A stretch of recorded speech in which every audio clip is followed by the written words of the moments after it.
queria te colocar na seguinte situação. Uma pessoa vem e fala com você que ela tem um problema.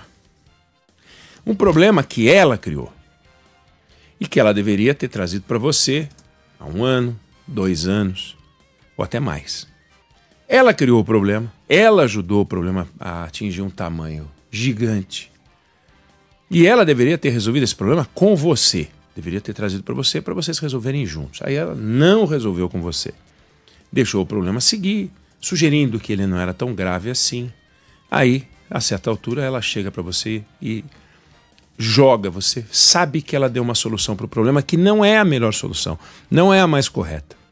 Não está certo fazer daquele jeito. O certo seria ter resolvido com você, mas ela resolveu sozinha de um jeito inadequado. E aí você não gosta disso. E quando você diz, olha, eu não aceito isso, ela diz, olha, mas não tem outra saída. Ou seja, pacote feito. Criou o problema, ou alimentou o problema, ou ajudou a fazer o problema crescer. Não dividiu com você a solução que deveria ter sido compartilhada. Deu uma solução inadequada e quando você reclama, ela diz, mas não tinha o que fazer. Sim, não tinha o que fazer, porque você deixou o problema chegar onde chegou. Essa pessoa deixou o problema chegar onde chegou. Não tinha o que fazer, porque em vez de decidir com você há 2 anos, não decidiu. Há 1 ano, não decidiu. Aí agora, todo mundo está certo. Você fica bravo porque ela resolveu de um jeito inadequado. Ela diz para você que não tem alternativa, e é difícil imaginar muita alternativa, e temos um problema grande. E é assim que eu descrevo, e é assim descrito, fica simples de entender o que está acontecendo na relação do governo com o Congresso Nacional nesse momento envolvendo o IOF, o Imposto sobre Operações Financeiras. O governo federal vem alimentando há anos um aumento de despesas irresponsável. Irresponsável. E conforme ele vai aumentando as despesas, porque na percepção do governo gasto é vida, porque racionalidade fiscal é uma expressão de economista que não tem importância a gente falar sobre isso aqui. Então, vamos gastando, vamos torrando e vamos aumentando a despesa do governo. Aí o governo vai gastando, gastando, gastando e uma hora a conta vem. E na hora que a conta vem, o que você tem que fazer? Você tem que cobrir o buraco das despesas crescentes. Mas despesas feitas em nome do bem, do discurso do nunca antes na história desse país, do discurso foi preciso que alguém, um presidente sem curso superior, mostrasse para os letrados e bem informados como é que se administra. E assim, aumento de despesa, aumento de despesa, aumento de despesa. Óbvio que isso acaba produzindo algum aumento de crescimento, mas às custas de inflação que não cai, necessidade de aumento de juros, o que é horrível, uma combinação horrorosa, inflação para cima, juros para cima. Olha que beleza. Mas esse é o desenho. Aí se chega num momento em que ou se arruma um jeito de cobrir um buraco gigante, ou então é colapso. Colapso, simplesmente não tem pagamento. Não tem os pagamentos. Não tem os pagamentos nem para as emendas dos deputados. Então o governo tinha 2 alternativas para resolver o problema. Claro, fora da racionalidade, né? Porque esse governo não considera a possibilidade, nunca considerou a possibilidade da solução racional. Então vamos para a solução do improviso de sempre. Então 2 formas de resolver. Eu poderia aumentar um imposto, mas aí eu teria que resolver com o Congresso, eu teria que envolver o Congresso Nacional, teria que ser com muita antecedência. Se fosse uma contribuição com 90 dias de antecedência, se fosse um imposto com 1 ano de antecedência, só teria efeitos para o ano que vem, teria que ter começado a discutir no ano passado, poderia ter impacto na eleição. Então, deixa enrolar, vamos embrulhando a sociedade.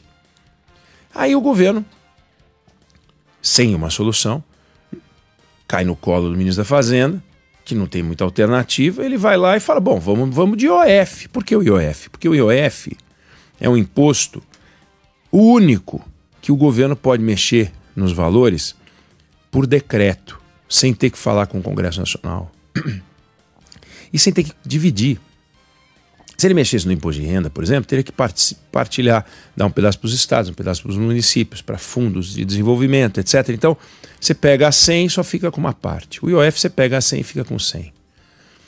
E o IOF, como ele é um imposto pensado para regular a economia, não para arrecadar, ele é um imposto que deixaram livre para o governo. Por exemplo, aumentou demais o consumo das famílias no exterior, estão gastando demais, nós precisamos fazer algum tipo de controle, ou então nós estamos com um problema grave de reservas, então a gente tem que segurar um pouco o envio dos dividendos, distribuição de lucro das empresas lá fora, estrangeiras, aí você vai lá e ajusta o IOF. É só para isso, é para regular pequenas distorções momentâneas, você aumenta aqui, diminui ali, não faria sentido amarrar tudo, puxa, tem que aprovar no Congresso, tem que ter alguma agilidade. Então, confiaram ao governo o IOF. Você usa isso aí, mas só usa quando for necessário, né? Aí o governo foi lá, porque a ideia é, quando surge uma pequena distorção ou um pequeno desafio, você vai lá e ajusta no IOF, temporariamente, por um tempo, arruma e tal. Mas aí o governo foi lá e falou, mas ele é regulatório, mas dá para arrecadar, né? Se a gente for lá e aumentar o IOF num monte de coisa, vai entrar uma bica. Então eles foram lá e meteram o IOF para tudo que é lado. Feito polvilhar aqueles granulados em cima do brigadeiro. Jogaram um monte, sabe? Queijo ralado em cima da massa. Um monte. Polvilharam aquele monte de IOF para tudo que é lado. Resultado, como ele é um imposto regulatório, feito antibiótico para usar aqui e ali, quando espalha isso, vira uma meleca, porque distorce tudo. Distorce. Alguns investimentos que eram atraentes se tornam repulsivos, outras aplicações acabam sendo punidas sem que tenha um motivo real para isso, a não ser a vontade furibunda de arrecadar. Aí foi essa solução que o governo encontrou. Não preciso do Congresso, fico com todo o dinheiro e não preciso de anterioridade, anuidade, nada. Eu vou lá e sento a caneta. Foi o que o governo fez. Aí eu também não sou obrigado a cortar muito, porque eu estou precisando de uns 50 bi, corto uns 30 e arrecado uns 20. E foi lá e mandou a caneta, decretão, pá! O Congresso olhou aquilo e disse, mas peraí, o meu papel como Congresso Nacional é discutir os tributos junto com o governo. Tributos são aprovados por lei. Aí você me bypassa, faz um decreto, distorce o mercado, porque você não quer negociar comigo, porque você quer fugir de mim, porque você quer fugir do processo democrático tradicional. Opa! Desculpa, então se você vai mandar um decreto daí, eu mando um decreto daqui. E vai sair um decreto legislativo derrubando o decreto daí, do executivo. Olha a lambreca. Olha a lambreca em que a gente se meteu. Olha o colapso em que a gente se meteu. Uma disputa de poder entre o Congresso Nacional e o Poder Executivo, onde está todo mundo certo. De fato, o Congresso está sendo bypassado, porque não era para usar o IOF. De fato, o Haddad não tinha muita alternativa, porque esse governo gasta de forma irresponsável, ele é o dono do cofre ali, ele é o dono da fazenda, de certa maneira ia sobrar para ele o quê? Se não o IOF. Ele fala, não, vou fazer via impostos para 2026, e aí quebra esse ano.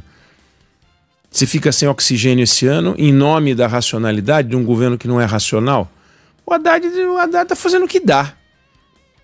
Aí ele vai para um encontro com o Hugo Mota e o Davi Alcolumbre, presidentes da Câmara e do Senado, para dizer, olha, não tem alternativa. E ele não está mentindo. E eles dizem, mas isso é inaceitável. E eles não estão errados. E aí, hein? Quando o ministro não está mentindo e os caras não estão errados. Onde é que isso vai dar? Aí ele sai, Fernando Haddad ontem da reunião com os dois, dá uma entrevista dizendo, olha, não tem alternativa ao IOF. E o Hugo Mota sai da reunião e diz, eu estou dando 10 dias para o governo achar uma alternativa. Olha que beleza! E o presidente da República saindo por aí, fazendo discursos e mais discursos de nunca antes na história desse país. Nunca antes na história desse país a gente entrou num colapso tão grande. Desde 1989, desde que a gente aprovou em 88 a Constituição, o Brasil vem construindo uma tragédia que é o aumento, ano após ano, das despesas do Estado. A construção de um Estado de bem-estar social europeu nórdico. O direito para tudo. Que eu sou contra? Não, eu sou a favor. Você é contra? Não, você é a favor. Mas quando você está usufruindo do benefício, você esquece do custo. Quando você está analisando o custo, você tem que saber que ao cortar um determinado custo, você está diminuindo o tal do estado de bem-estar social, não sei o quê, que quem paga é você. Então você paga isso com a inflação, você paga isso com o governo não investindo em outras áreas. Então quando você pega o conjunto das despesas do Estado com assistência social, ele chegou num estado tão grande, num volume tão grande, que a parte do orçamento dedicada à construção de uma nação, com infraestrutura, ciência e tecnologia e tal, simplesmente desapareceu. Acabou, não tem mais. Como é que um país enriquece? Crescendo mais do que os países que estão à frente dele.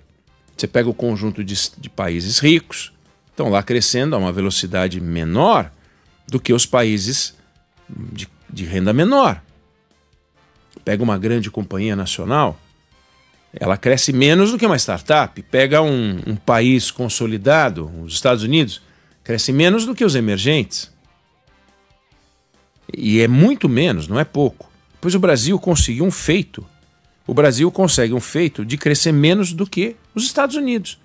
Se a gente pegar os últimos 10 anos, os Estados Unidos cresceram 28% e o Brasil cresceu 8%. Quer dizer, nós não vamos enriquecer nunca se a gente não crescer mais rápido do que aqueles que já são ricos. Coisa que os emergentes fazem, coisa que a China faz, coisa que a Índia faz. Crescer mais do que os ricos. A gente não faz, a gente não consegue. E se a gente não conseguir crescer mais do que os ricos, significa que a gente está empobrecendo na proporção. E está empobrecendo. O nosso PIB, na proporção, na comparação com outros países, vem caindo. Coisa que esse governo não admite, coisa que esse governo não fala. Fica só no nunca antes, nunca antes, nunca antes. Mas a gente tem que olhar aquilo que sempre antes e que este governo continua a fazer ou fazendo pior, que é apertando o acelerador das despesas, sem racionalidade nenhuma. E está no colo do Haddad. Está na conta do Lula, mas está no colo do Haddad. E esse governo não está nem aí para isso. Nem aí, não está nem um pouco preocupado com isso. Mas nem um pouco preocupado, porque tem a convicção de que esse é o caminho. De que se a gente gastar mais com a área social, a gente vai salvar o Brasil. E no curto prazo, passa essa impressão, porque a renda das pessoas aumenta temporariamente, os aposentados perdem menos do que perderiam com uma política em que o salário mínimo e a aposentadoria não estão associadas. Só que isso é falso. Tanto é falso que olha o buraco que se abriu. Aonde é que nós vamos arrumar esse dinheiro? Não tem alternativa, diz Haddad, tem que ser pelo IOF. Quer dizer, a gente está recorrendo a um imposto que não foi feito para arrecadar, porque os impostos feitos para arrecadar não passariam no Congresso e a gente não está disposto a ver o governo negociar com o Congresso, então a gente vai para o imposto regulatório, que não é feito para arrecadar, e depois diz que essa é a única saída e acha que isso é normal. A gente está escorando uma viga com uns pedaços de pau, uns pedaços de galho, umas árvores e diz, é o que tem. Então é um país que está destrambelhado. Mas por fora, parece aquela... Sabe cena de teatro, assim? Você vai ao teatro e você tem a sensação de que você está realmente diante de um cenário, mas atrás tem um monte de pedaço de pau, viga, uns ferros, uns negócios. É assim que está o orçamento nacional. E esse orçamento é a base da construção e do destino do país. E a gente está largado nas mãos de um grupo que acha que quanto mais gastar, melhor. E pode um negócio desse? Quanto tempo essa fórmula vai dar certo? Já deu errado. Já deu errado. E agora nós estamos diante desse nó. A gente vai acompanhar para saber aonde isso vai parar. Eu me refiro à discussão de curto prazo. Aonde isso já parou, a gente já sabe. O Brasil caminha a passos largos para o colapso que o próprio governo anunciou que poderia acontecer em 2027. É incrível, mas pela primeira vez, aí sim, nunca antes na história desse país, um governo anunciou que deixaria uma herança maldita. Este governo anunciou que em 2027 o orçamento não vai ter dinheiro para nada, pois nós já não temos, porque se não aprovar o IOF, já não vai ter dinheiro. Pode um negócio desse? E como é que nós vamos resolver a conta de 2026 e 2027? E cuidar do nosso futuro. Esquece cuidar do nosso futuro. Então, a eleição do ano que vem, se os candidatos disserem a verdade, porque os analistas vão dizer, mas se os candidatos disserem a verdade, a pauta tem que ser ajuste fiscal, sangue, suor e lágrimas. Vocês acreditam que alguém vai ter a coragem de defender essa pauta contra o populismo que vai prometer mais picanha, mais energia barata, mais barato isso, mais salário, mais... Quem você acha que tem mais chance? A verdade que dói ou essa fantasia que, sabe, enebria? É um negócio que a gente tem que ficar muito ligado, porque é perigoso. Eu não sei se você concorda ou discorda, mas essa é a opinião que eu tenho sobre o assunto.